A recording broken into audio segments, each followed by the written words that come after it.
2 milioni di mascherine saranno consegnate a breve alla regione, poi partirà la distribuzione capillare. Il governatore ha spiegato che non è escluso l'acquisto di un'altra partita delle stesse mascherine, in modo da garantire il più possibile ai veneti una protezione. Sono dei dispositivi di protezione individuale, al momento non sono mascherine chirurgiche, si sta cercando di fare anche questa certificazione perché le caratteristiche siamo convinti che ci siano. Se il Ministero della Salute riconoscerà la caratteristica, potranno a quel punto entrare tranquillamente negli ospedali come ausili per gli operatori. La domanda più frequente della gente è come potrà avere questa mascherina. A spiegarlo è l'assessore alla protezione civile Giampaolo Bottaccin. Si seguirà questa filiera, l'azienda li porta in un deposito della protezione civile a Padova e dopo da lì ci saranno 7 mezzi che andranno nelle 7 province e dalle province poi ci sarà una distribuzione capillare ai sindaci. Si seguirà anche il canale dei supermercati e delle farmacie.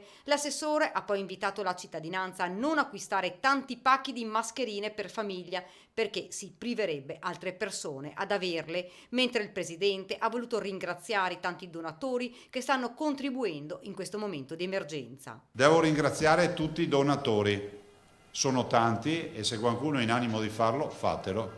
Abbiamo bisogno dell'aiuto di tutti. Abbiamo passato i 50 milioni di euro di spese. Poi l'appello accorato di Luca Zaia. Ai piccoli donatori, che sono piccoli solo per l'entità della cifra, ma sono dei grandi donatori perché comunque ci mettono il cuore in questa partita, dico che dedicheremo le donazioni con una contabilità che sarà chiara, tutta dedicata al coronavirus.